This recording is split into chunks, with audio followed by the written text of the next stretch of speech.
Tim Wolf is the first presenter. He is agronomist with NetFM, and I'll let him explain more of what he does and his responsibilities. Morning, everybody. My pleasure to be here. I hope you guys have lots of questions. Going to present a few things focused around two topics. First topic is some of the things that we're doing with a grower group that has a lot of entrepreneurial spirit and wants to try new things to improve. And I'll get into that more in depth. And the other topic that I get to talk about is what we're doing with scheduling of irrigation currently and what we feel like the future will bring in the next year to 2 years and beyond. But before I do that, I want to thank NutraDrip for having this event and inviting me to speak and be a part of their organization. I've very much enjoyed working with this group for 10 years, and we've come a long way, and we have an exciting future. A little bit about my background. I've been with NetFM, the manufacturer of the dripper line, the filters, the valves, the controllers, all the components, for about 10 years. My role with NetFM as an agronomist, what that means is for you that are trying to figure out whether or not the system works on your farm, we're trying to discover and communicate what are the things that we can improve, or the problems that we can solve, or the future that we can bring. But also, once you decide to invest in a system, how do you get the most out of it? So those are my two main responsibilities. Work with the sales group a lot, work with the agronomy team a lot, and work with growers as much as I possibly can. My background came in the seed business and the irrigation business. I worked 25 years in the seed business, and I ran an irrigation dealership in Nebraska. We had both pivots and drip irrigation. And my comments and the baseline of my knowledge will come from that place. I live in South Dakota. I went to college there, spent 20 years in Nebraska, spent most of my career in the Midwest. So again, my slant or my knowledge base and my comments will be based upon that.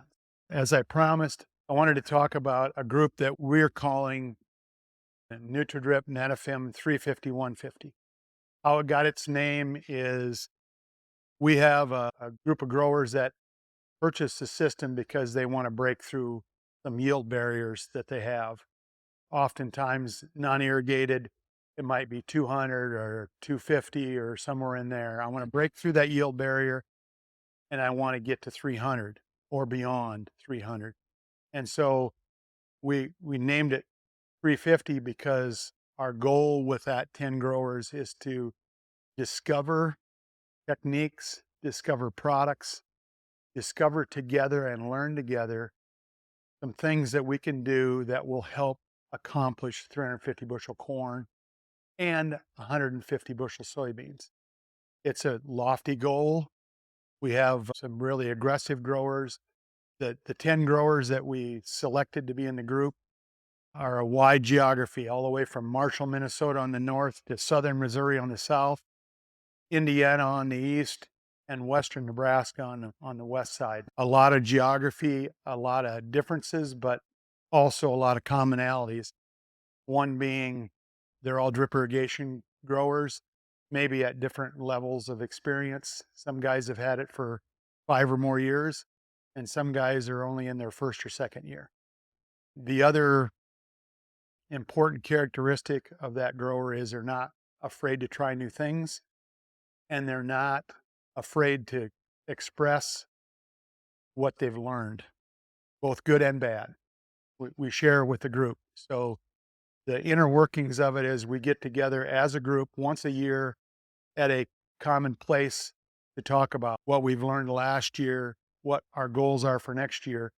But in between that one big meeting, we have regular conference calls where we'll view tissue sampling results, in-season soil sampling results, observations, wins and losses of the things that we're trying. So on a regular basis, we're communicating. So it's a constant learning process. I, as NetFM and NutraDrip agronomy group, we have a lot of knowledge. We have a lot of experience. We have a lot of ideas, but there's always new things to discover. And that's what this group is about. The overall goal is to learn and incorporate what this group is doing for our overall group of farmers. When you purchase a system, we'll be able to incorporate some of the learnings, some of the mistakes that we made. Don't do that, but do this. But the base objective is to leverage our drip system to deliver as much as we can, as much value as we can, because it is the delivery system. Just because you put in a drip system doesn't mean you're going to get to 350 bushel corn. There's things that you need to do. You need to schedule the water correctly, need to understand what the plant wants, be able to communicate with the plant, ask the plant, what do you need? What do you want? And be able to deliver it through the delivery system of SDI. We're excited about the group and excited about what we've learned. It's a 3-year journey. We're in year number 2. So this is going to be a really big learning year for us. And next year we'll be able to solidify a lot of things. And my hope is it will continue on. Our goals aren't to expand the group into larger growers, but we will be incorporating a lot of this through the NutraDrip agronomy team. We'll be incorporating a lot of the learnings into every single person that has SDI system and some of the lessons that we've learned. So yield is part of it. Efficiency, I need to talk about efficiency. It's ultimately about profit. We decided to shoot for high yields because that's the evolution. Land costs are increasing. So how do I get more from my existing acre? And more efficiency is certainly a part of that. I tell this story a lot if you've heard me talk before. When I was a kid on my home farm in Madison, South Dakota, dry land, if we hit 100 bushels, we thought we hung the moon. Now on that very same farm, if we don't make 200 bushel dry land yield, we're asking ourselves, what did we do wrong? And that evolution will continue. And in the next 25 to 30 years, I think it's very realistic for us to think about 400 bushel dry land yields. We have the genetic potential there. What do we do? SDI certainly can be a part of that delivery system of what the plant needs, but we have to measure it before we can manage it. And that's part of the process that we're very excited. You can probably tell we're very excited about working with these growers. It's very fun to get out in the fields and look and see what's going on, but also the farmers are a key component because they're in the field every day. They're the ones that ultimately will be deciding what is the recipe for my field or my part of my field. Enough said on that. Unless there's questions, happy to talk more later if you'd like. And incidentally, if what I'm talking about today doesn't make sense, stop me. Let's back up. Let's talk about it. Be sure that my message is clear coming across. So the other thing that I want to talk about, like I said, is what is the opportunities with an SDI system. And I'm going to focus most of my conversation about watering and water management. There'll be other guys that will talk more about fertility later on, but I want to set the tone or a mindset for my talk for the next few minutes. What my goal is to think about, what is the genetic potential of the seed? When the seed drops from the bag to the soil, what's its potential? And I used to have on this slide, it was 600, and there's some fellas that broke through 600. So I changed it to 800, and that's probably still conservative. The genetic potential is phenomenal, 800 plus. So even at 350 or 400 bushel corn, we're only getting half the potential. So how do we remove the obstacles to getting to that genetic potential is really what the stress mitigation and capturing genetic potential is really where I want your mindset to be today. So first thing, I'm going to start with just some basic parameters, and then I'm going to evolve into watering. But what does the root see on a corn plant or a soybean plant or any plant? Ideally, it sees about 50% of the soil and organic matter, sand, silt, clay mix, and organic matter. That's about half of what it sees. The other half is split between water and air. And if you have too much water, if you're waterlogged, you've got more water than air. If you're in a drought situation, you got more air than water. But in an ideal scenario at field capacity, we had about half and half. So 25% air, 25% water. And so our goal is to manage with our drip system toward this goal. And this is at field capacity. How do I understand that and why is that important? I've got 3 different soil types on this chart that if you've heard me talk, you've seen these before, but I wanted to talk about it. You just heard me talk about field capacity. What is field capacity? That is the point at which the soil is holding the maximum amount of water that it can hold without it either leaching down through the profile and going out the bottom or running off.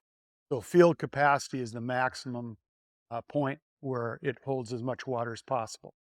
On the other end of the spectrum is wilting point.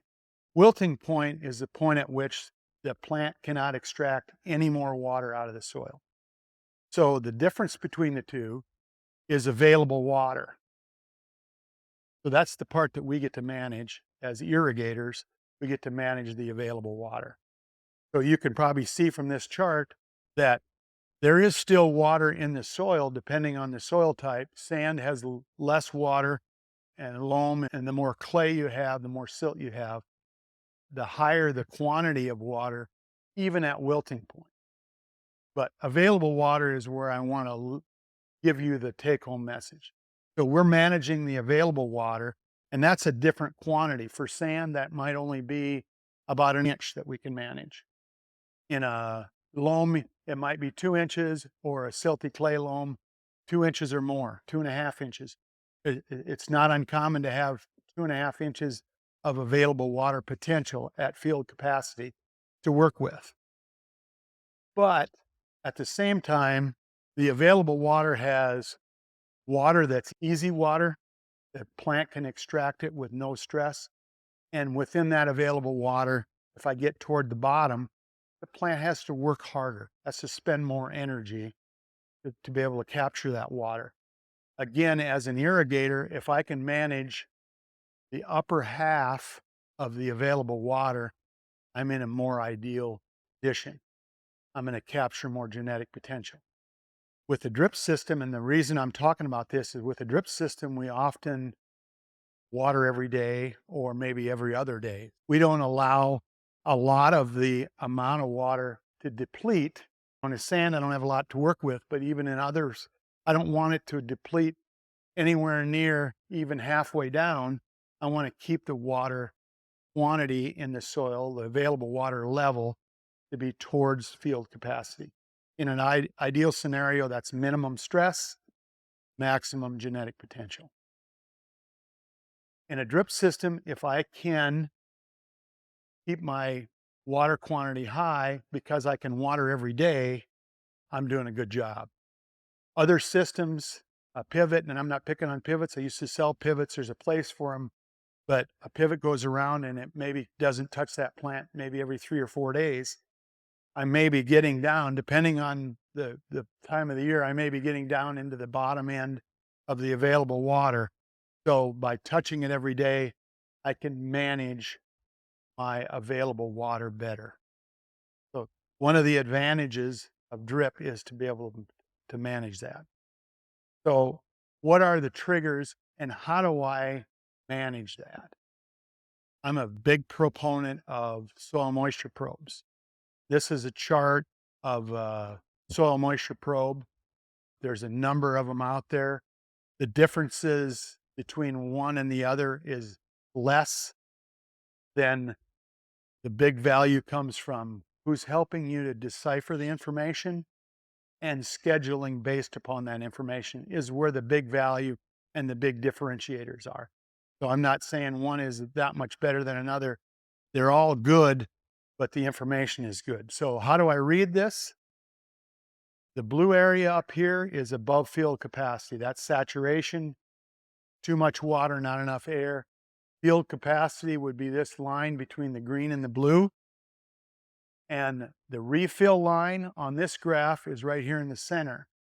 Again, this is stressful available water below here, available water with no stress above that refill line. Irrigating right in this area is my goal. This is a summary graph of all the different sensors along a soil moisture probe. Some of them have one every 4 inches, some of them have one every 6 inches, but it's the culmination or the summary of all of those that this is. One of the wishes as an agronomist is I like the kind of soil moisture probes that I can set to say, okay, when the plant is small and it's only pulling water out of the top foot, I want only the sensors that are where the roots are at, or at 20 inches or 24 inches as the plant grows. I want to look at that portion. I don't care as much about the water level below the root zone. I want to know where the roots are at and where it can consume water. I do want, however, a sensor down below the root zone, because if I'm irrigating and irrigating and irrigating and down below the root zone, the soil moisture is increasing, what does that mean? I'm blowing water out the bottom, I'm over irrigating, and I need to back off. That oftentimes happens when you get a big rainfall. We'll watch the water go all the way down through. You can't control that, but we can control our irrigation based upon that. So a good way to use moisture probes. And I could spend my whole time on soil moisture probes, but I wanted you to know that our bench line or our comfort level is very high with soil moisture probes. I've worked with them for 15 years. I really like them as a tool. I struggle to irrigate without them because this is the benchmark that I like to work with. I want to talk a little bit about Netafim Crop Advisor, but it will transition to soil moisture probes after that. So Crop Advisor is an agronomic program that Netafim is working on globally. Netafim is a global company. Our headquarters is in Israel. We have agronomists in every country that they irrigate, that we sell Netafim products, 160, 200 countries, a lot of folks. And the Crop Advisor is a program that helps us to do a better job of irrigating, do a better job of fertigation, and how do I use the controller that runs the irrigation system linked with the sensors, maybe linked with imagery, linked with other things that we can measure. Because again, if we don't measure it, we can't manage it. We can measure it and make the best decision possible. Crop Advisor is something that I've been involved with, and each year we improve, and next year there'll be a large offering, large as in our first offering with Crop Advisor, and it will get better as we move down the road. But one of the things that we're going to be offering, and we've been playing with it for 3 years now with a few select growers, is the use of imagery to decide when to trigger irrigation. And so I wanted to spend just a few minutes. Soil moisture probes, you already heard me talk about them in a very positive fashion. There's a lot of positives. Measures actual moisture. We've got multiple depths with each of the different sensors. We can measure consumption. And as in irrigation, oftentimes we just want to replace consumption. Get it close to field capacity, but leave a little bit of room. Don't live right on the line, because if I catch a rain, that's free irrigation. That's free. I want to be able to leave a little room for that. So I'm running myself a little bit below field capacity, but I want to keep myself there. And then measure consumption. What did I use today? What do I use tomorrow? And I can just replace consumption. And incidentally, our goal with the Crop Advisor is to have that automated, that we may take that out of our hands. I'm a control freak, so I'm probably going to be one of the last guys that will let go of that. But technology will be able to help us measure that and manage that. But in the meantime, we get to be involved. So we want to replace consumption, and it's real time. It's collecting information. Oftentimes we'll collect the information every 30 minutes and deliver it every 2 hours. So it's real time, and we can look at that information real time over your phone or your computer at home. Some of the weaknesses of the soil moisture probe is it's only one place where that probe sits in the field. That's the only place I'm measuring. It's great information, but the challenge is this reflective? Is this representative of my entire field?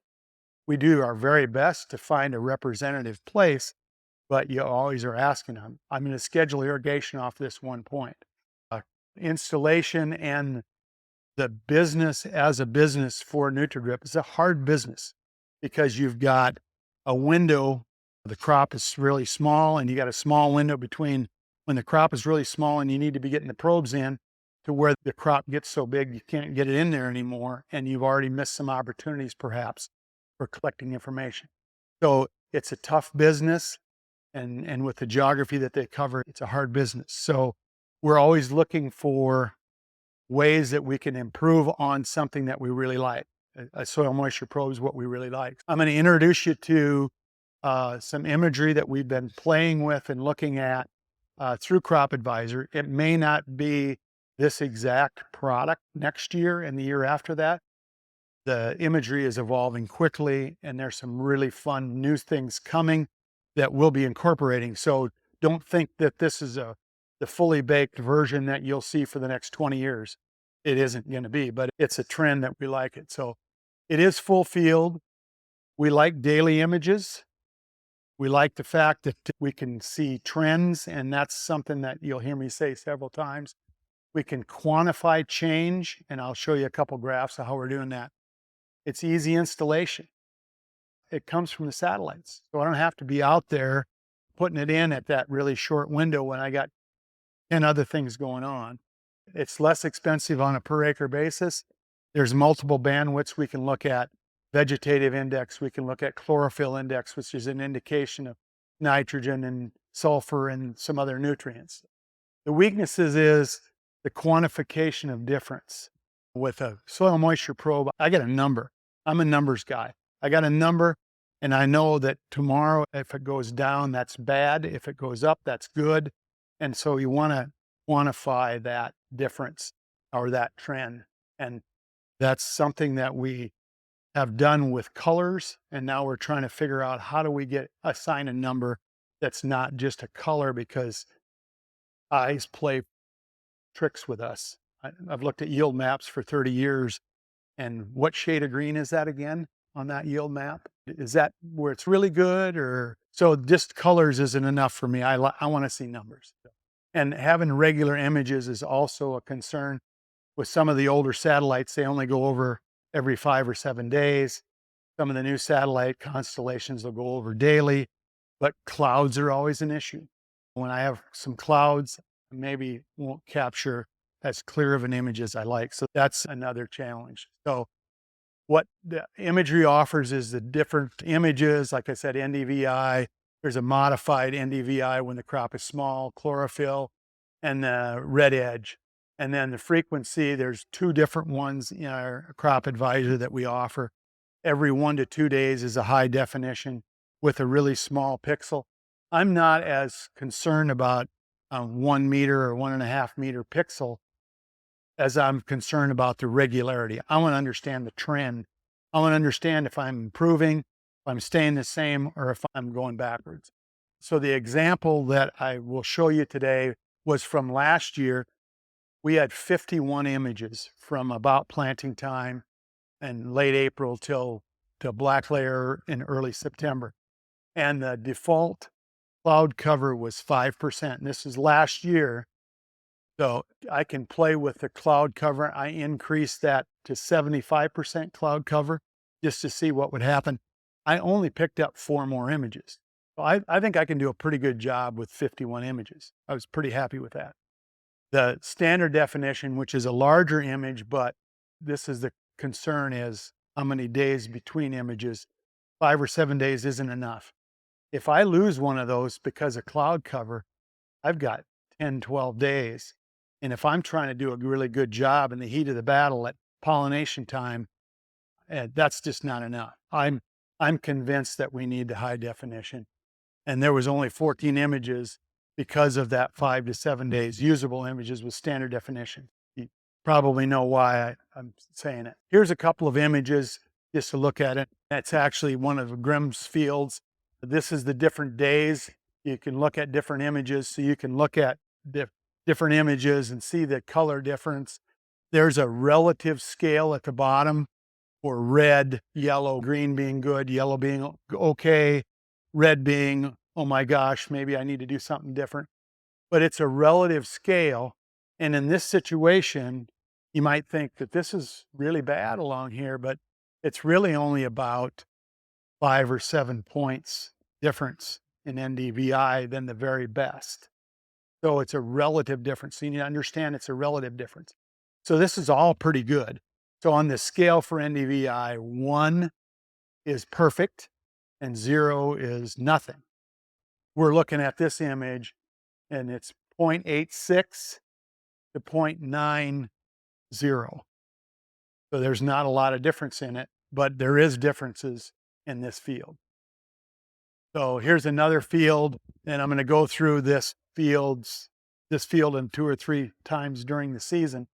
But we were using this particular field because it had issues, and they couldn't get the well guy there quick enough to get the volume back up. So we were using it to chase, where do I need the water the most? So the 2 reference points, the permanent pins are this blue pin and the kind of the orange pin. Those are the soil moisture probes. And so to me, this is the true value of imagery is these are known points.